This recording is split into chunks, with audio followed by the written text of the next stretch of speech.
So thank you very much for joining. This is the Braver Angels Solutions Exchange for the DC Alliance. So the Solutions Exchange is designed to think of solutions to political polarization at scale. And we've had, I think this is the 9th one that we're having, covered many different topics.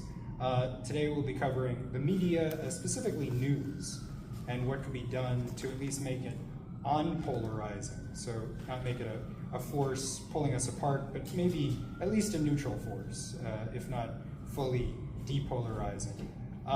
Just to have some fun to start. So I'm James Coan, I'm the Mid-Atlantic Regional Lead. I used to be co-chair of the DC Alliance.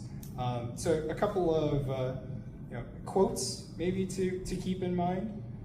One is from Jerry Maguire, the 1990s movie, Show Me the Money.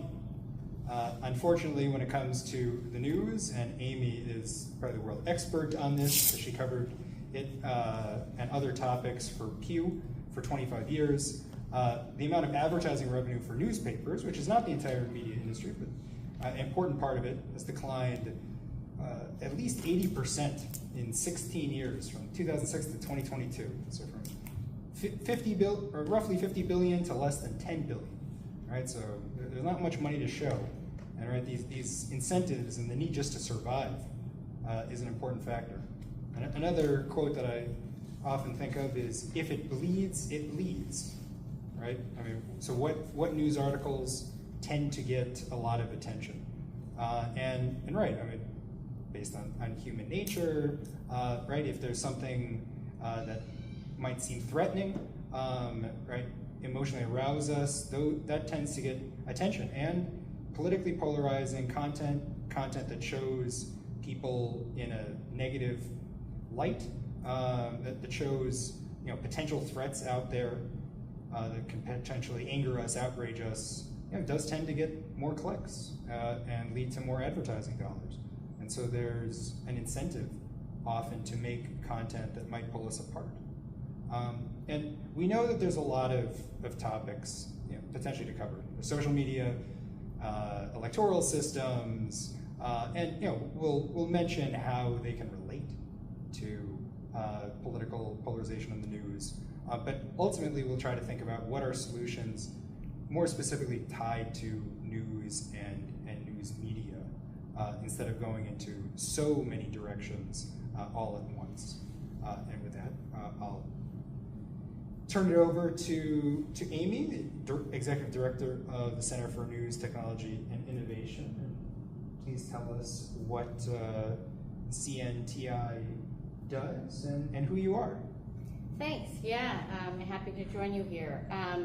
So CNTI is a new organization. We just launched this past September, so we're very much have been excited at the launch and the work that we've been able to do thus far. And I would say a lot of the impetus behind it is about, in a way, unpolarizing. It's about figuring out how to have conversations, bringing folks together. And in this case, it is creating cross-industry discussions, so bringing in people from journalism, technology, policy, and research to have evidence-based discussions in ways that lead to more informed policy discussions that safeguard an independent, diverse news media and the public's open access to a plurality of news. A lot of so we have sort of, the pillars. We're also globally focused, because I do think today, as we look at addressing these kinds of challenges, one can't not be global. It's the way our news and information works today, and there's so much we can learn from each other in those spheres.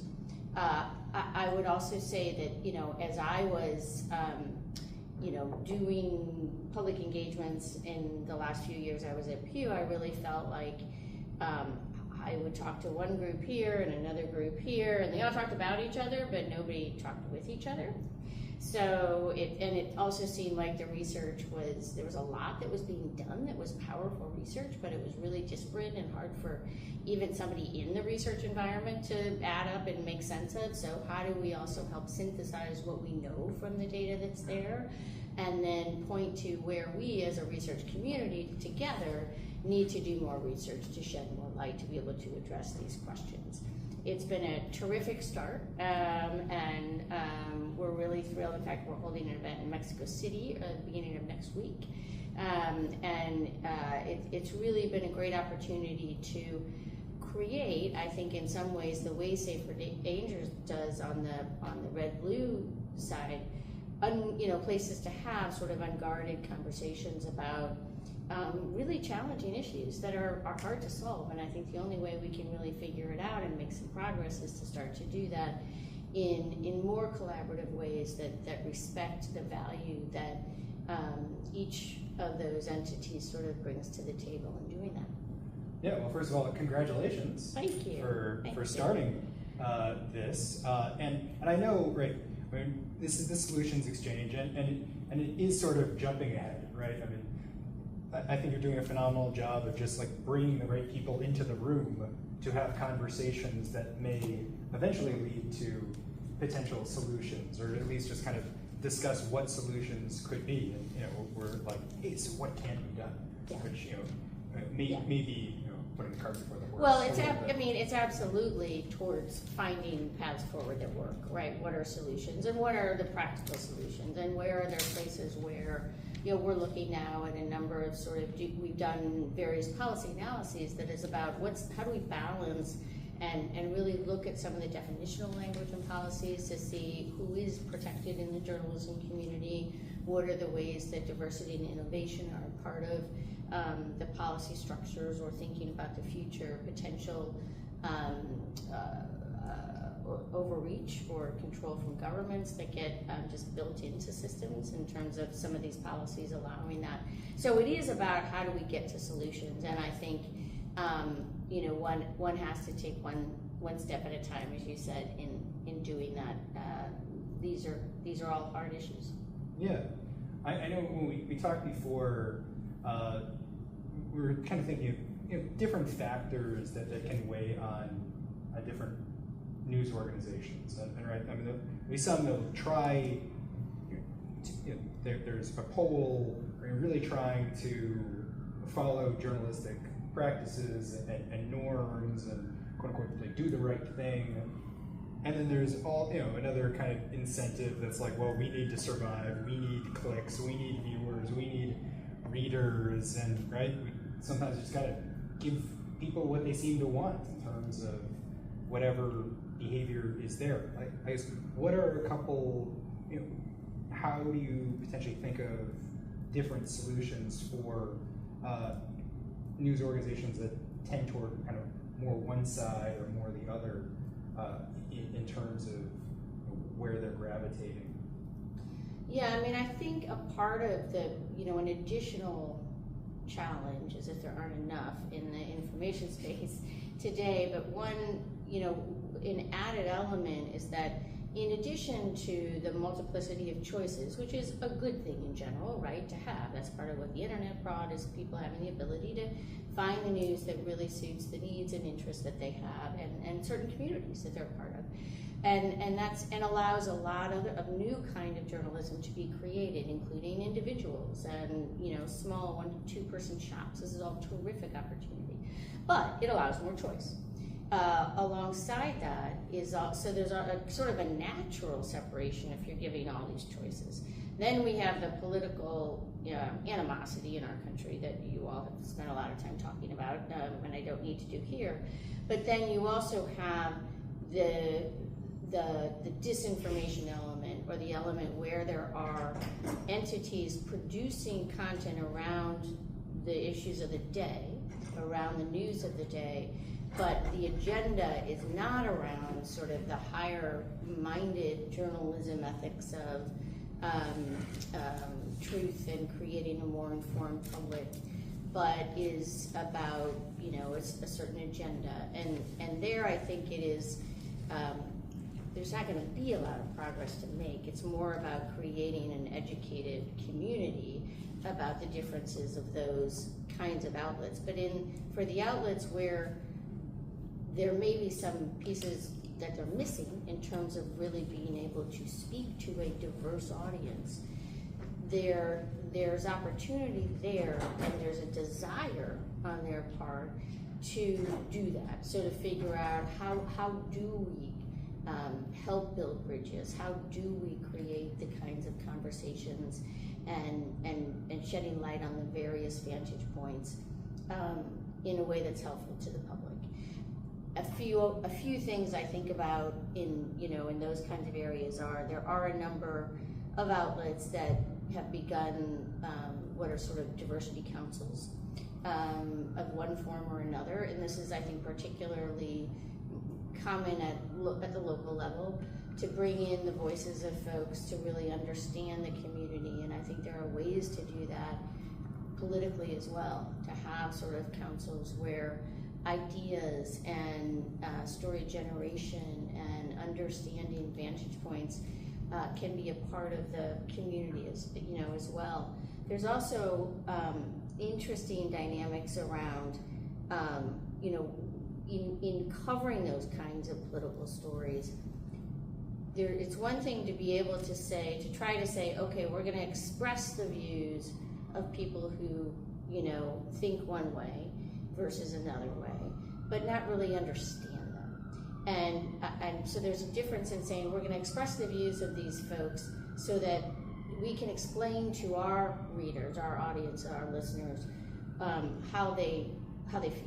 We can explain that to them versus saying we are going to really see them and have them be a part of the conversation. And I'd say that that's different than a lot of what's being talked about today around false equivalence. That doesn't mean giving a voice to every single view, even if it's not grounded in truth or facts or validity.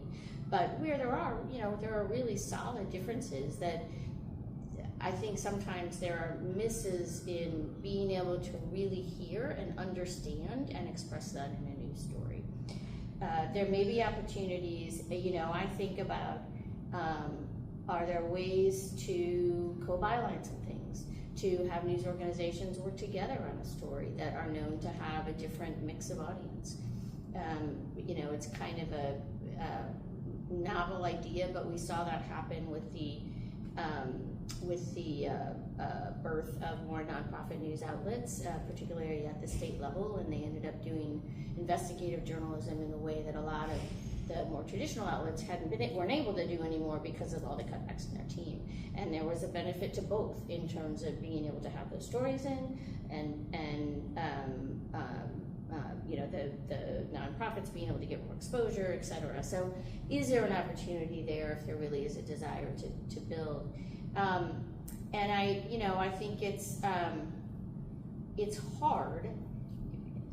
I was actually just listening to Ezra Klein's latest podcast episode, and I think podcasts are another area where there's opportunity to really have longer form discussion, where people have different views, because you can really get to sort of a greater understanding of the way people think and respect for each other. But it was a really interesting conversation. But one of the things that they were talking about, sort of the folks that really just aren't interested in politics, but as a part of the conversation, it was that even if you say I don't follow the news, or you really don't, and you're choosing to not go to what are more mainstream kind of news outlets, or even some of the newer ones, most of these folks, as the survey data would show, are getting informed about these things of the day in one way or another, whether it's through an influencer they're following, whether it's through an entertainment show they watch. And so they are getting some sort of news and creating an opinion about that, but without the full sort of journalistic style story or the full reporting, and instead getting sort of bits and pieces, which tend to be more the communities that they're a part of. So what a news organization itself can do about that is pretty challenging. A lot of this, and maybe we can talk about this more in a few minutes, but is about how does society think about these things, and a desire for shared set of facts. No, thank you. So right, so it's cool, right? So there are quite a few, I guess, ideas that haven't necessarily been used for depolarization at the moment, but kind of models that have been used for maybe some other purposes, but could be analogs to depolarization. We can learn from them. Are there any specific examples of, say, diversity councils that I assume are dealing with, I don't know, gender or race or something like that? But one could, in theory, substitute in a rural area, it's like urban people, or vice versa. That could be examples. Well, I've not done this work really recently, so I sort of hate to point to anything specific. I do know that there was, I know the NPR affiliate in Seattle, I believe, had done a lot of work in creating these kind of communities. The paper in Kansas City, quite an active, they did a bunch of work that was, and this was not the red-blue, but this was, racial diversity and ethnic diversity, and had done, sort of a big series of reporting in their paper where they were apologizing for some of what had been not good journalism in the past when it came to those things, and then created a number of community kind of groups to help inform their mix of folks. So I do think there are a number that are out there, and I think there are also podcasts where there has been a desire to, or they're built around being able to have a deeper discussion and to understand the thinking of folks that see things differently than you do. So have these groups, has the training moved to journalism schools? Has it kind of filtered down these kind of approaches? Because again, if these are good analogs to draw from, assuming that there hasn't been all that much to date, although we could talk maybe a couple of attempts with polarization. Has it filtered, or is it just kind of these kind of pockets of this one over here is doing something, or are these spread widely or been institutionalized in terms of journalism education? Well, I'm not sure I'm the best person to answer that because I've not been in that field, and it would be a question for some folks that are in it. I think Jeff Jarvis has thought about this question, but and several others in the journalistic community, I'm sure. But there are things like the Solution Network, Solutions Journalism, that I think has certainly connected with students and has various sort of training things that they do. And if you don't know, their mission and the orientation of what they do is covering stories. It's not so much solutions or positive journalism, but it's about how people work together to solve problems. And that's really at the core of a lot of the challenges that we face today. And again, CNTI, let's come together to solve problem and challenges. And that certainly is something that has gotten more penetration over these last few years. Yeah, and right. If I'm pushing in directions that you're not too familiar with, that's fine. Right? That's always trying to think in this field, having my own nonprofit, starting, I guess, around the same time you started yours. I guess, are there any nonprofits that you've seen that have kind of helped journalism, journalism outfits, newspapers take some of these steps with diversity councils or co-bylines, again, as an analog for what could an organization like Braver Angels or some other nonprofit take to facilitate this, to encourage some of these entities to take Well, steps? I think Braver Angels could be somebody that can go in and have conversations with newsrooms about how you get people to talk. How do you get people to open up and share? That's certainly a real challenge. And when you're doing reporting, is having sources that are willing to talk to you, especially if they're coming with a preconceived view of your news outlet, one way or the other. And that's a core part of what Braver Angels has been so successful at, is how do you get people to, be willing to share and also to listen. Those are the kinds of tools that I think, are very much across, not, don't live within one industry, but cross many, in terms of how do you listen and communicate. And in journalism, the main part of the, if you think about the core principles, it is about being able to reflect society and being able to speak to the whole of society. And I think it's really getting back to what is the core role. And a part of that is also communicating that core role better to the public. And as we're in this digital age where all kinds of information is swirled within and around each other and mixed up and in between, and how do people understand or distinguish news from other information? And how do they, if they do, distinguish journalism from news? What makes that different? And that's actually a big research initiative that we're in the middle of doing, right? We've launched, and we're doing it both by asking this of the public as well as of journalists. And but I think that's a part of what is also really important to get an understanding of is, why would somebody? So if they're kind of feel like, well, I'm kind of hearing what's going on, and I'm gonna, it's part of what is, this was another part of the conversation, this podcast today was about, cynicism is considered the right way to approach things. And certainly politics, that if I'm savvy in politics, I should be cynical of this, and then I should be cynical of media, and I should be cynical. And so then how do people decide, how do we help people understand the value of taking a more deliberative approach to getting informed? Because it is pretty easy to get enough, right, to feel like you kind of know.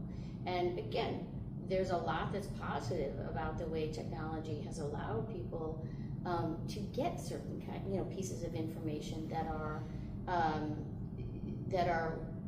valuable and are going on in the world in a way that I probably didn't know when I was 20 years ago.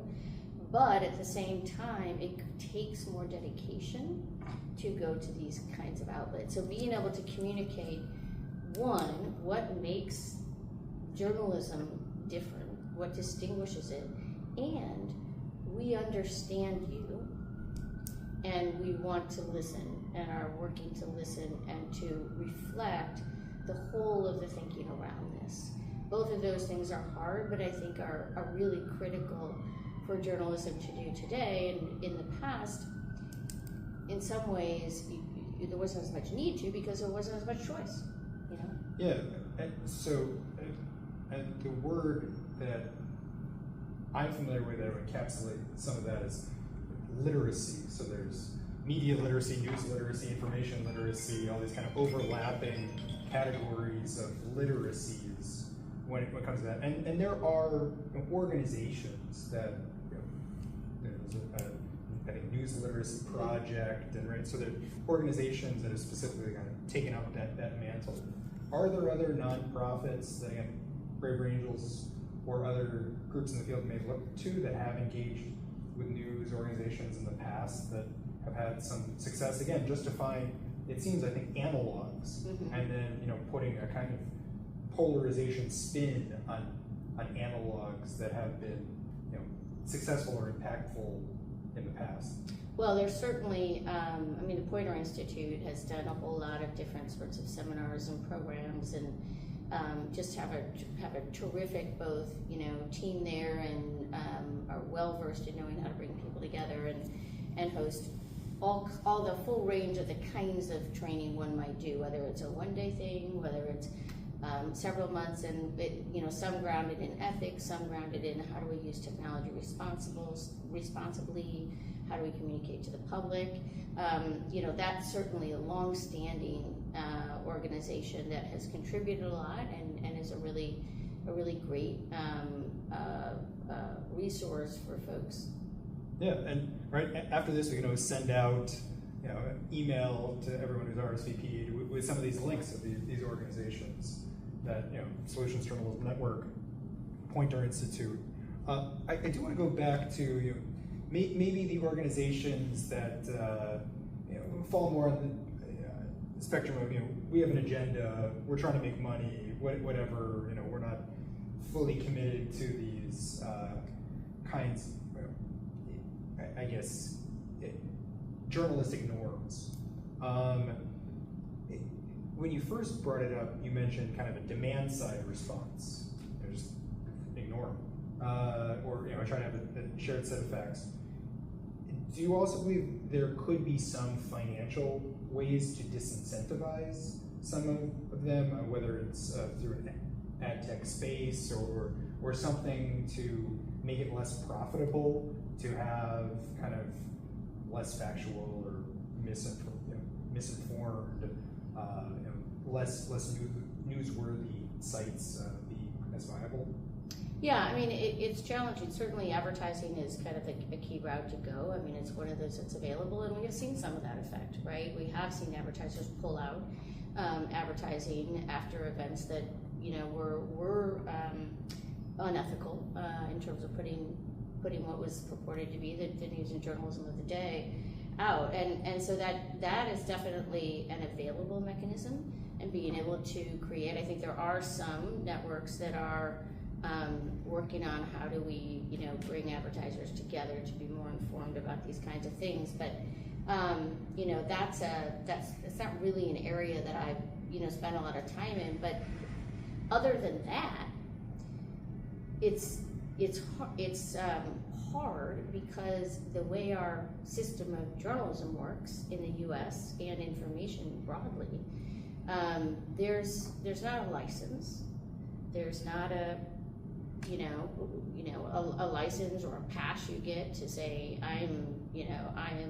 the government says my industry says I'm a journalist, and that's part of what has always been the profession, right? It's a craft. There's something to it, and anybody can do that work if they're committed to it.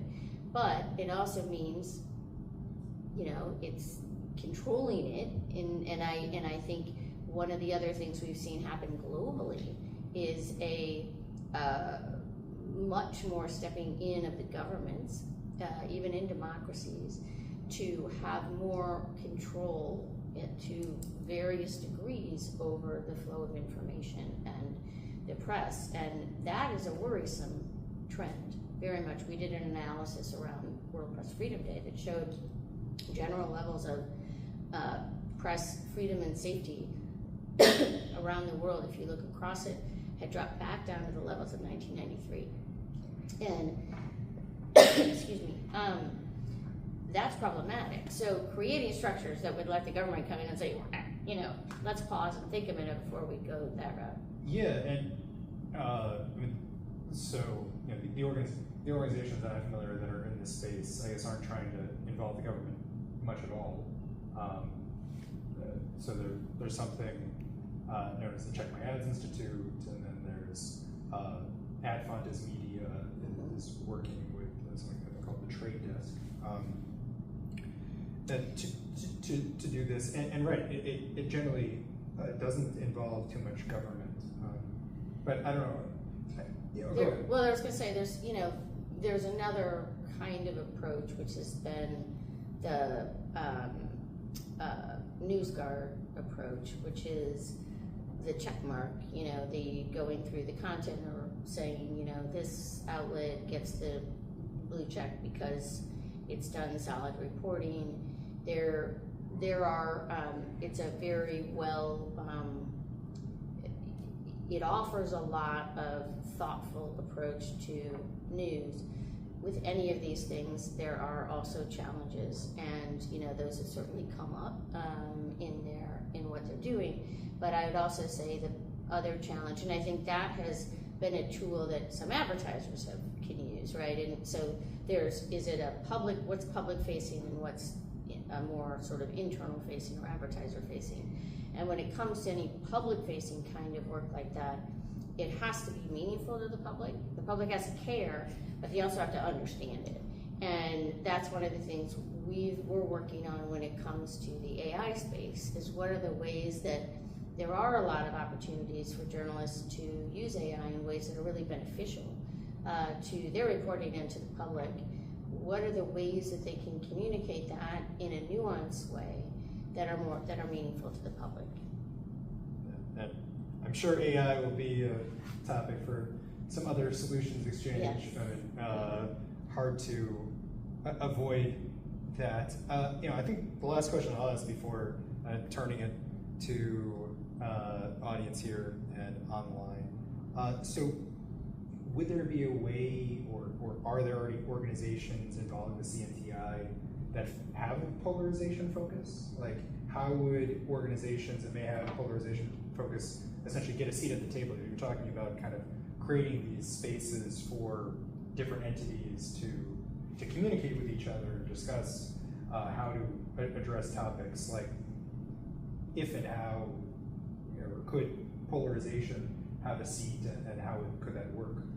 One is absolutely. CNTI is less focused on the sort of political dynamics. It's just there's a lot of issues at the intersection of journalism and technology that are not the sort of red-blue divide that we have, and it's a particular issue in the States, I would say. But the idea of crossing, of making bridges, right? Of making connections with folks and of understanding and having conversations across each other, across the table with each other, is absolutely a part of what is at the core of CNTI. And so if elements of polarization that an organization is working on at that intersection of journalism and technology fit that 100%. And we just put out our newsletter today. You can sign up. Innovating.news is the website in case if anybody needs it. But we had a guest essay in each newsletter. We have different convenings. It's great to hear from folks. So to me, one of the things that I'm really excited about with CNTI is that idea of collaboration and really figuring out,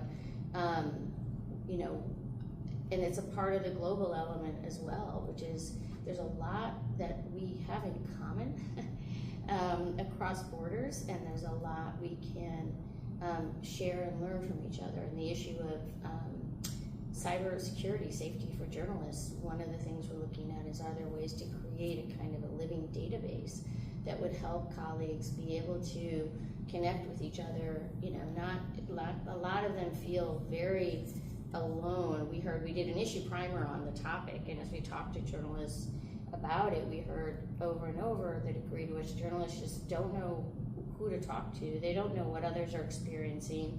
They often don't share what they're experiencing because they are worried that their sources then won't want to talk to them. They're worried about more harassment or security threats or breaks, or they don't have time because they're really busy and they're out in the field, or they don't know who to tell. So are there ways, and this is a way too where AI could be really helpful in using translation and automated ways of connecting people that share similar kinds of experiences? Or I have a phone that's 5 generations old and the tools don't work on it, so how can I actually protect myself? So I do think there are lots of ways to build those kinds of bridges, and I may not think about it exactly as polarization, but as separation, and separation that polarization may be more have been created in a way that was more purposeful among at least some parts of the population in really making choices. But there's also where there's separation that just has kind of naturally has emerged over the ways that the world is working today. But we could do a much better job of bridging and making connections. Yeah, and I do think there's, sometimes I get confused. There's lots of foundation groups, but I think it was the Council on Foundations just had a big event that focused on bridging. Armani Guzman was one of the keynote speakers, and a lot of the focus, the interest among a lot of the philanthropists when it came to bridging was how do I, use this kind of teaching about how to have conversations better for our own organization. Yeah, right. So, right. so, there, 100%. so there's this, for my focus, I what you said about a guest essay right there. Then there are also ways, to more tie in at some point with conversations about how to engage with other people who could try to reduce political polarization by actions that they take, and maybe even outside their institution, using their institution to change others. So that, right on time to take questions. So we'll start in person if there's any questions. Well, first off, thank you for hosting this. I've found this to be really insightful, and I'm glad to be here. But my question is about the dramatization of news media in particular. That I've noticed in particular with the rise of social media, especially after the COVID pandemic, that a lot of news outlets and a lot of news platforms have taken to creating misleading headlines or putting in rhetoric into their articles that draw your focus away from the actual issue and more create an atmosphere around the issue that kind of makes you want to keep reading, because that's where the money is and the public's attention span has gone down. So I'm wondering if you think there's any way to keep that dramatization aspect of media to keep people reading the news or engaging with the news, but also leading away from the bias that it tends to create. Yeah, it's a great question, and it's sort of today's version, I guess, of it bleeds, it leads, right? It needs to be, to have things be short and pithy, and I think that's probably more so the case even in like the social media feeds, as people are doing this, and okay, we got one chance to click on something before they're gone, and they're 2 pages down in their scroll. And headlines have always been a debated topic when it comes to journalism, and there's been, if you go back decades, the headline writer was different, and I think, and I've not been in a newsroom, so sorry if there are folks that would say that I'm wrong on this, but I think in many cases the headline writer is different than, they are, there was a headline kind of writer person, and the reporters didn't always see it or sign off on it. So it was always sort of seen as like, how do we get people to read the full? And I think the challenge now is that desire to need to compete with all the other information. It's not just your paper or your broadcast, but is all the other information that's out there in the digital space. And so I think it becomes I think it's a really important concept to think about in terms of how does it then connect to that first paragraph of the story or the first minute of the story that somebody's going to be able to get. Because it's really about what's the content in that piece, and in that first part of the piece to really be sure that it is a serious, well-written, high-level kind of piece.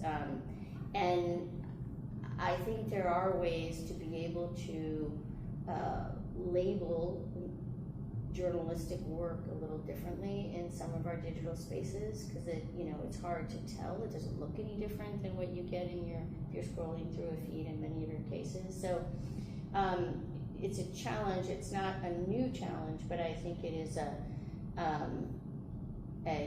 bigger challenge in both and I would say it's an attention span. I think people will read or listen to long form, and we had found out some years ago in some research that I was part of leading, but it's about getting them to go there in the first place, and I think that's the bigger challenge today, because you don't have your one newspaper that you get, or maybe 2 newspapers and your 3 networks. You have so many choices for news, so it's getting people to even consider getting there, let alone staying. Okay, John? You have your hand raised. John D. Feel free to unmute yourself. Okay, well. Yeah, sorry, no, I'm here. Sorry, I had to wait for my computer to unmute my phone before I could speak. Sorry about that. Two things. One, I'd ask that repeat the questions for people, when people have questions in the room, because people can't hear it on Zoom. As far as my own question, I want to start with sort of an observation and go with the question, and that is that it seems to me that news media is one of a small number of very large sources of the toxic polarization that we experience today because of structural things that have happened in news over the last 2 decades, the loss of fairness doctrine, the existence of so many different sources, news sources that aren't really, professional journalistic standard sources, but anybody on the internet can become a news source. The fact that most media, including most mainstream media, has moved from being a source of objective, unbiased news to becoming an advocacy source to advocate for some biased position. And that's fairly obvious if you look at the at least 3 different sources of independent, left, right, and factuality biased assessments like John, do you have a question? John. Yeah, I do, but this context is actually really important to the question. All sides and usually by a fact check. So the issue is that there are fundamental structural characteristics that are causing the media to bias our and to create the toxic polarization. So I believe that the only way to actually solve that at scale is structural changes that somehow bring us closer to having people actually see the same news and understand the same content that we used to have when we had 3 major networks all showing us basically the same thing. And today, if we just, I think it's a great idea to have the media help us to do things to depolarize and to help support that. But I think that in order to make a meaningful difference, it's going to have to be some way to structurally reverse the tendency of both social media and mainstream media and support media to cause dramatic increase in polarization. My question is, what can we do at a structural, scalable level to actually reverse that? I know it's a really tough question.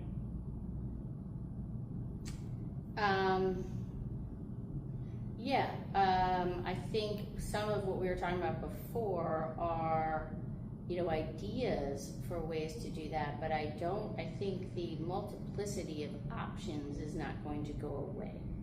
And I think I don't think we necessarily want to go back to 3 networks or 3 voices. So I think the question is, how do we allow for or work within the multiplicity of options and take advantage of that, creating some greater knowledge and literacy around the difference of journalistic outlets, other kinds of providers of news, and there's space for both. But being able to create some more understanding and difference there, and also a desire, maybe there are ways to create a different sort of series where a number of news organizations are doing something like this together and having a conversation where they have people from there that are part of their core audience.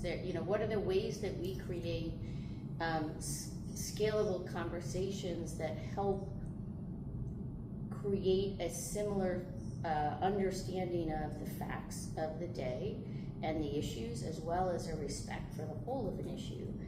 And I think that's about how we allow ourselves to go out and get things where it's valuable, but come back and have conversation and connect.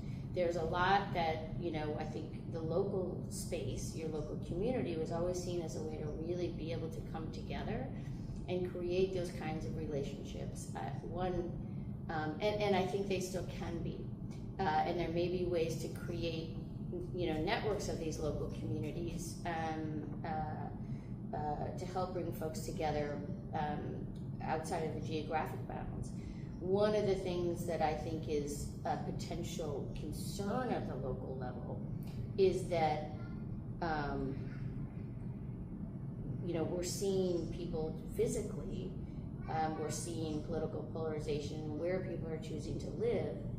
And if that then filters out to the media, the kind of media that ends up producing local news and content, then we have a real problem.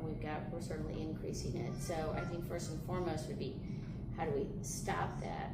And I think it's also about how do the choices, the separate choices, become additive as opposed to politically driven, but actually adding diversity and understanding.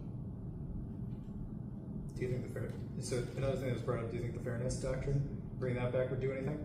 That's one of these kind of like, that's a perfect Brave Angels debate topic. Yeah. Should we have the fairness doctrine again? It actually that would be a very good debate topic. And I think, there's a lot to consider. I think in our remaining 10 minutes, it's probably not what we could address, but I think the question of, what does it mean to report accurate information and news that represents the world is a great, is an area that is warranted a lot of attention and discussion. Yep. Dan? I don't know if this is extending on John's question or not, but I'm wondering, I'm familiar with the Alfonte's graph, all sides is doing. A lot of people and it's sort of really flat in terms of left and right, almost banal level of simplistic. Mm-hmm. And I'm wondering if the journalistic industry or if a pool of sociologists otherwise has said, like, no, here's the larger spectrum. You've seen it carved 4 ways in terms of libertarian and not. You can sort of speak to economic policy, you can speak to foreign policy, tax policy, all these sort of things.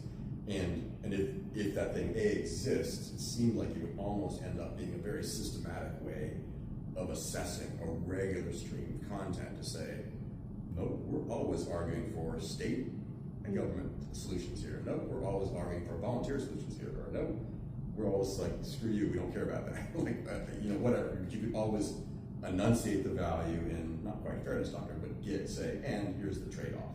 Yeah. Yeah, so the question is, are there news outlets, I'm looking for, is there like a more solidified spectrum of political values that would get way beyond the silly left and right? Oh yeah, and so I'm supposed to repeat the question first for everyone. There are some of, Dan, I don't know if I'll do a perfect job of this, but there are some rating organizations kind of news now. So 2 examples are Ad Fontes, which has 2 dimensions, or All Sides, which has 1.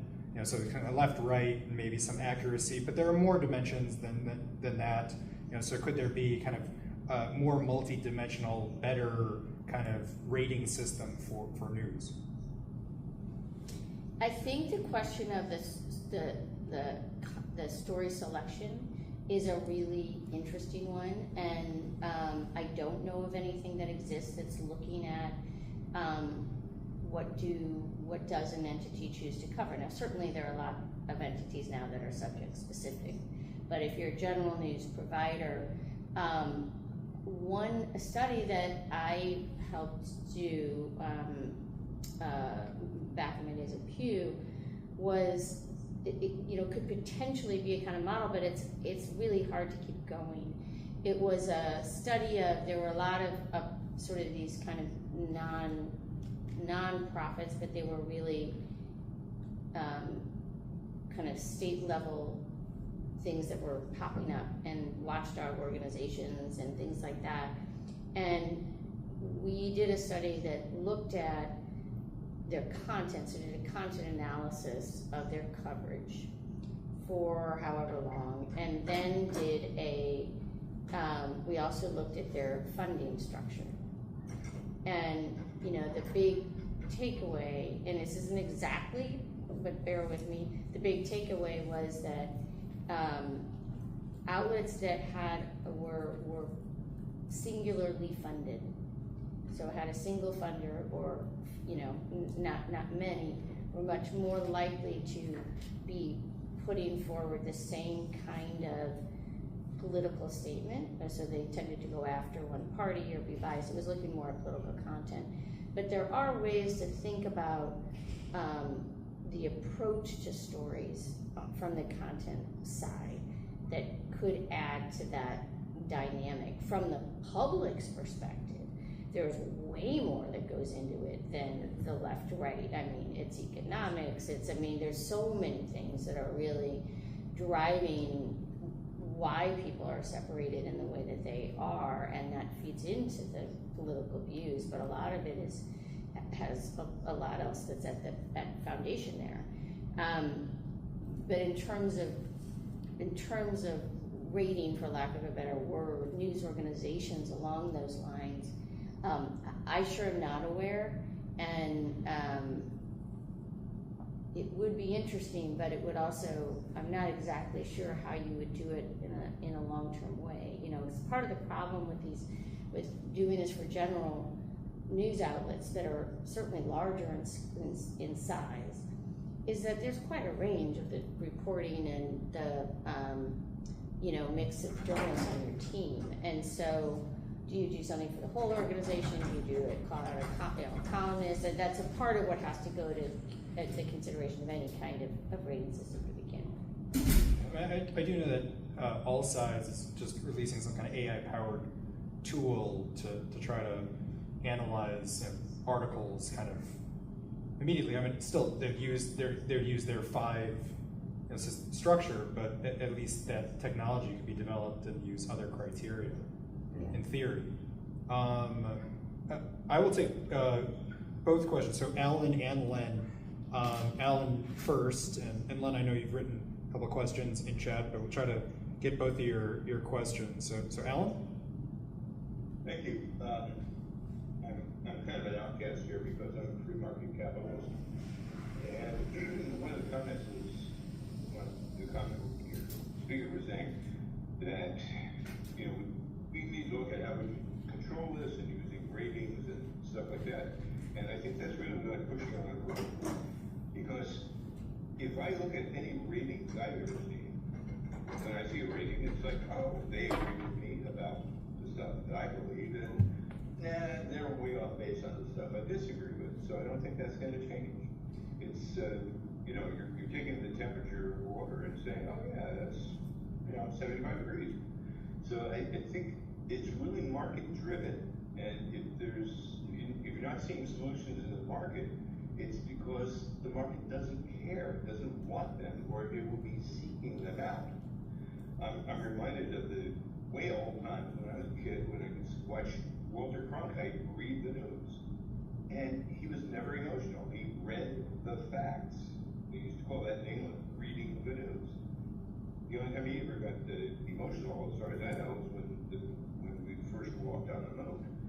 So nowadays, what I see are I was trying to differentiate journalism from what it might be or isn't. And to me, journalism is reporting the facts. And facts are things that, you know, they're measurable and repeatable, whatever else. But when I see most of the journalism, quote-unquote journalism nowadays, it's like throwing a microphone in front of somebody's face and saying, well, you know, your house just burned down, your entire family was destroyed, and your car and your property and everything. How do you feel about that? Duh! You know, you don't need to ask the question, but yet that's what these alleged journalists are doing. And I think this is the decay of journalism. In most part, I see most of the major outlets, whether it's Fox or CNN or whoever, we're going to tell you something that's going to scare you, and we're going to leave it cliffhanger so that we can pump about a minute and a half of commercials into your head and have you come back for your next shot of adrenaline as we get you worried again. I just think humans are adrenaline junkies, is one of my theories, and the media are catering to that. So I usually throw my ideas out there and disturb everyone, so that's mine for today. And we'll also get Len, so we'll try to answer both. Yeah, I was hoping that there must be some way to capitalize on, but I gotta stop.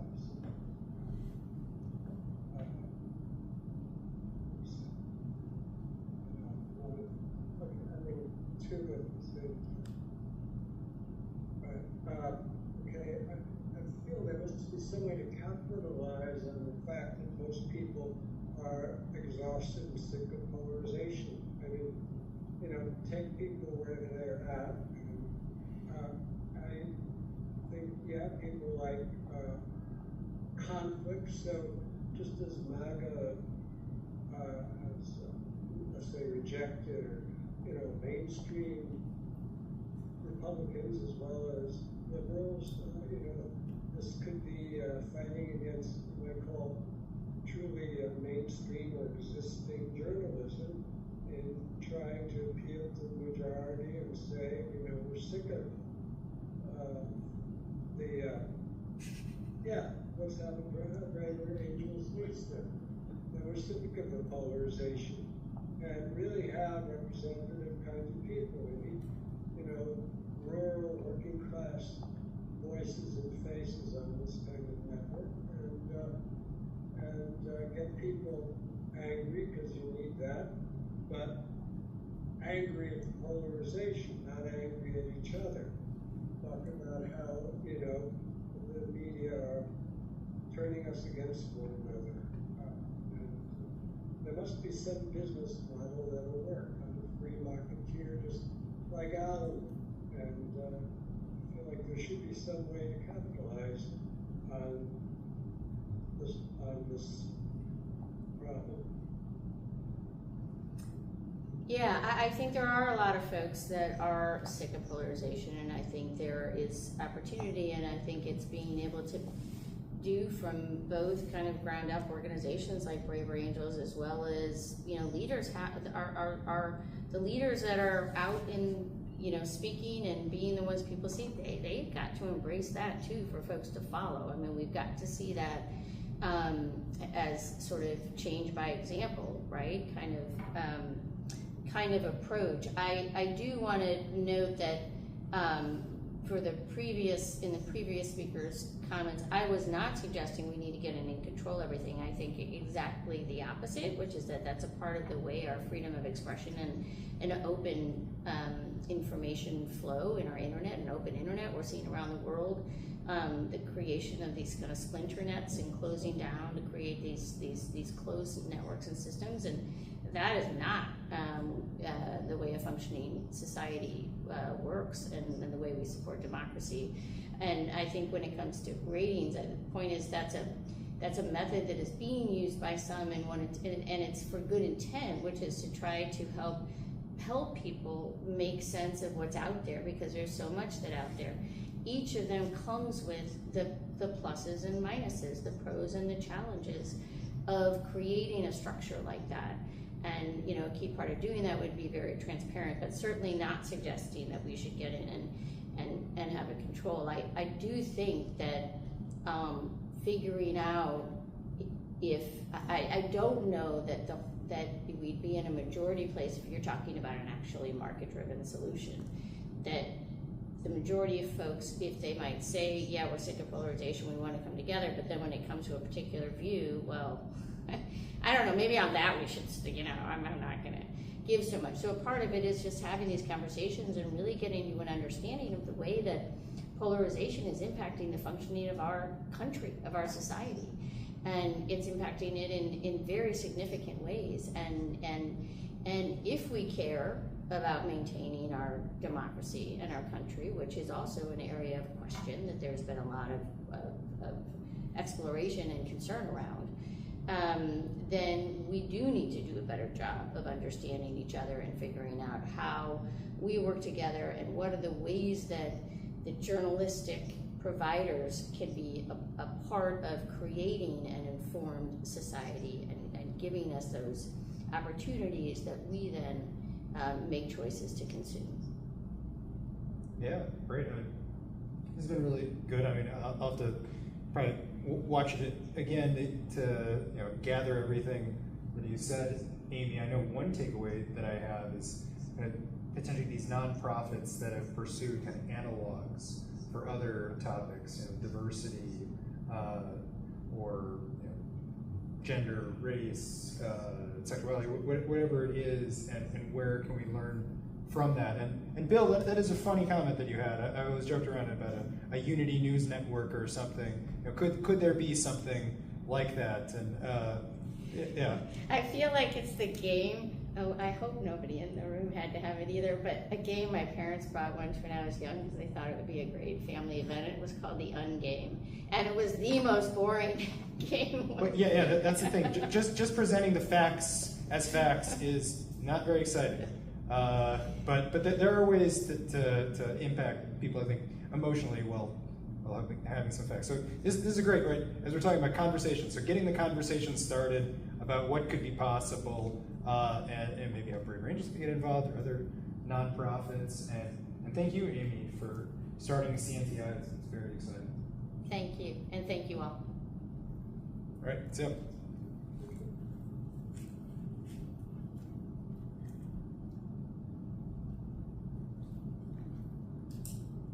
That's the end of the show.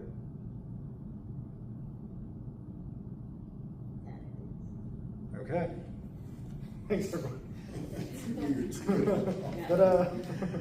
And that's a wrap. Yeah, it's interesting. Yeah, it's hard because I don't think, journalists have to be more thoughtful about it. It's also not something that is force-fed anymore. So there needs to be a public that wants to get informed in that manner. Yeah, but as the conversation continues, we can pitch in. But since I run a separate nonprofit, more like us, and we're interested to work with journalism schools, we have a product called Similarity Hub, and saying, okay, if journalists write about a hot button topic, show that there's actually quite a bit of overlap on these topics. That right, when someone reads an article, hopefully their takeaway isn't, oh geez, right, we're hopelessly divided, there's this group over here and that group over there, and how could they possibly work together, right? Because there's a lot of data that shows, at least among the public, right, there's often a fair amount of a common ground on what seems to be like the most polarized Yeah, and topics. how do you find those kinds of common ground topics? Yeah, I do think there is opportunity, and I think there's in the media literacy kinds of programs, having a braver angel approach to it and addition to it. I think a lot of those are about how do I know if it's news, but it's just as important today to know how do I create an assortment of what I'm taking in, and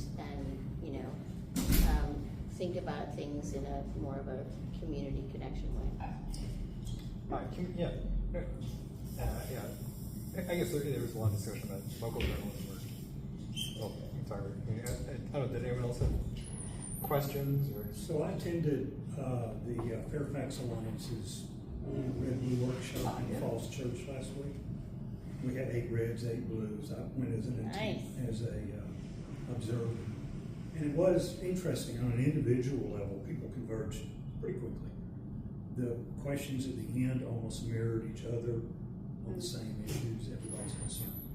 But I had a different kind of question, if you don't mind. Matt Taibbi, in his book, Hate Inc., talks about the financial incentive to just generate anger.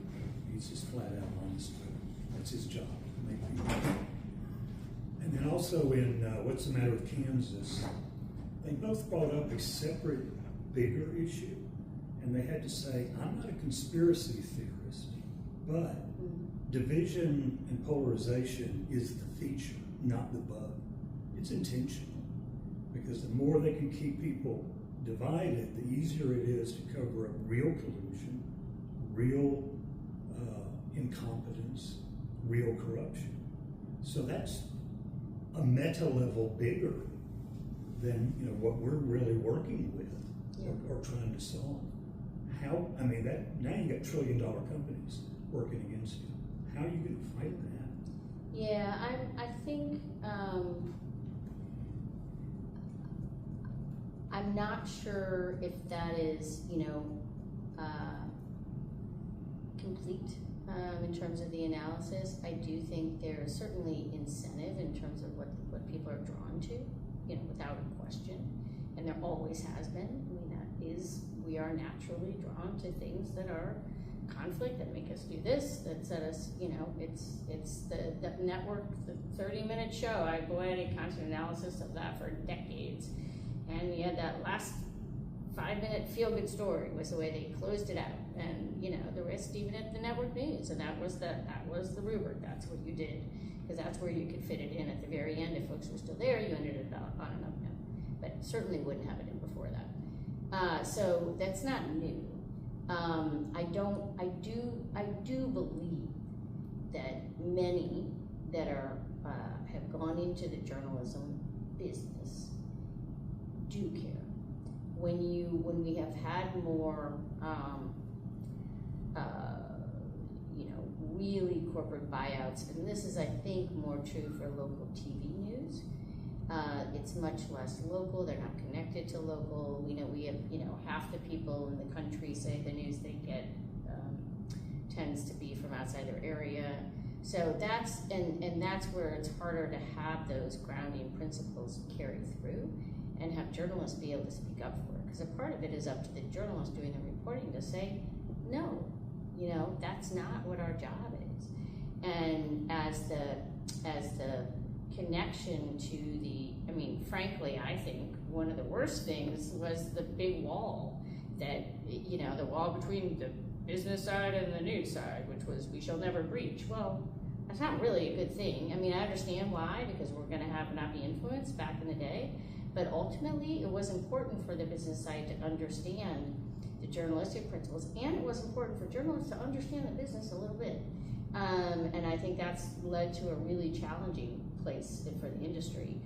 So, long way of saying, I don't know it's as much of a conspiracy as it is put forward to do. I do think that the journalism industry as a whole would do well to have a bit of humility and to be able to talk about the things that either haven't gone well, that they've done wrong, where there's short-sightedness, what they're trying to do. The public generally is pretty open to humility. And again, more at the local level with some of the racial things, we have seen organizations take, really a purposeful approach coming out and saying, we screwed up, a decade ago or for 50 years, and we're trying to do a better job of that. Here's the steps we're taking, tell us how we're doing. But in sort of the general coverage, it's, the journalists told you the news of the day. It was coming out to tell you. It was not about coming back and giving us your thoughts. And so the whole way of, the reason a lot of what drives people's choices is that sense of connection. And if you're doing this top down, here's what we're giving you, you're gonna follow somebody on your social media feed that you feel like that you have a relationship with. And so, it's a long way of saying I think there are a lot of issues at play. But I do think that journalists need to be more vocal in standing up. We've seen some of that happen. We have seen journalists start to speak up against some of the decisions that are being made at their company. And, that's a good thing. But I don't know that I'm not sure that I think it's quite what Matt is saying. Yeah, because I think the incentives are perverse enough. Whether or not there's a conspiracy, I think even if there's not a conspiracy, the incentives, I think, can explain much of what's going on. Right? Let me return to my comment or my question earlier, because the way it got answered, no fault to anyone here, is that, if we just sort of start mapping source level, or you took it down one level deeper, say story level, do we write about the game, or do we write about the stock market, I don't know, whatever the criteria might be. And I'm suggesting, no, latent in every single story is a proclivity of the author, a bias, a thing that they sort of bake into the latent assumptions, the what have you, that if you, and there's no reason you can't now with AI, you could sort of extract that and say, this person always prefers these types of solutions, always operates from this perspective, or usually, then it's a needful thing for viewpoint diversity or just for getting the stuff straight, is to go make sure that we have a contrarian perspective saying, well, yeah, but you could take the solution also this way, we just got outvoted, or whatever, like making the, this is not quite fair talking, but making the true value trade-offs explicit rather than implicit. And even within a news organization, you're saying, if the news organization. I would say is every gonna- single piece of content, actually.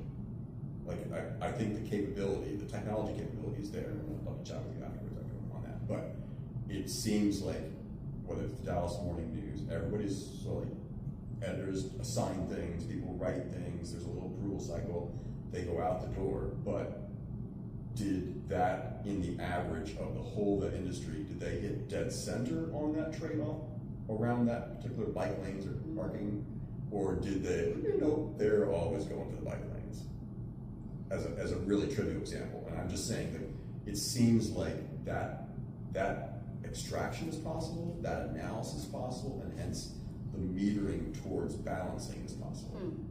Who would be looking at In terms of the consumer perspective, that? Or anybody? That's what I'm, is it internal? Is it externally it would be, facing? it would be both. I think internally, you sort of like, how do we keep one center? And there's a very acknowledged leftward drift inside the journalism industry, but be that as it may. But internally, it sort of helps keep, like, are we keeping multiple perspectives on the table? Externally, you are absolutely being picked up by decision makers, thought leaders, citations. There's a intellectual downstream that, it's not quite writing policy, but it would be like, oh cool, here's two sides, the two best thoughts before City Hall votes on this, from the same intellectual cadre of people inside the editorial room. Yeah, that's interesting. I think there's, I think there's a value in sort of understanding proclivity of a individual reporter, the style, and then how do we balance that? And so what do each of these bring to the table? And I can see a value in both internally as a news organization evaluating itself. Yep. I think in many cases, there's a lot of people that are providing news that the public is getting. Many openly say what their view and perspective is. Sure. And so it wouldn't feel that novel to the public, but my hesitation with it is making everything metric driven, and we saw the onslaught of measuring every metric you could get for each story in terms of audience, reach, and penetration, and sharing, and for journalists to try to do their work, it was awful. Yes. And it wasn't a helpful thing. And it was, some of it's good, but when you're getting consonants at every story, it's just like, this isn't journalism anymore. I can't focus on doing the work. And so my concern there is, you say we're doing it, it's like if you're doing a content thing, but you do it for a handful, you do it a couple times a year, you take an assessment. Like that, I could see be valuable, but certainly I worry about the kind of implication of every story being analyzed to the nth degree, and then people are going to find problems with it, and this was the word used, but the AI read it wrong, it wasn't in this, we see a lot of when you were in some of the tools that were available for content work, which I always rejected at the time because they just weren't good in identifying words and language, because they didn't understand the nuances of it. Can you put that in a technology context? What year was that? Yeah, I know. That's what I said at the time, and that was, but it wasn't. It was maybe 5 years ago. Okay. There were some of these, but I think with AI there is, and just technology in general, but the metricization, if I could use that a word, of all content is, I think, moves away from the idea of creating kind of a thoughtful process and a thoughtful intake and deliver it. I certainly get that in the opens, likes, and shares, the performative dilemma, and everybody's sort of headline versus like all the bending that created. Yeah. The flip side, to the degree he was popular or not, Socrates was like sort of pestering with, why'd you do that? Why? You know, and drilling into that. And that is sort of like reflective journalism. Like that's the question you're asking of your prospects or contacts. But doing that kind of scrutiny of like, well, why did I say like this swing, or like, and getting at those core assumptions. Put Yeah, the why spotlight did you where have it these means. sources and not the other sources? I mean, Yeah. I think those are really great questions that journalists should be asked. Yep. I'm not sure doing it in a just sort of a constant metric system is the way to do it, but 100%. And one of the studies that we looked at that I helped was really I think a fun and different way where we really did the first looking at media polarization, but looking at applying the content analysis lens to it. Did look at the difference in the sources cited in, say, a Fox and a CNN, with grouped outlets that you know had by their audience. So we grouped them by their audience, and then we looked at the content, and the kinds of sources cited varied a lot. And so those kinds of selections really matter, and you can really see a quantitative difference there. So that's, I think, 100% valuable. But the way to do that so that it helps produce the best journalism and create best informed society, or give us the opportunity to be informed, needs to be really thought through for something that would be done in scale like that. But it, you know, does. I'd love to chat with you. Yeah. This is interesting. Yeah, well, no, you're welcome to talk. I know you have to fly. I So do. if we do. Yeah. So yes. The reason we did this a little earlier was because I do have something in the back end, and then I'm heading out of the country tomorrow. So, but this is great. Yeah. Thank you. Yeah. Thank you very much. Thank you all. Yeah, thank you.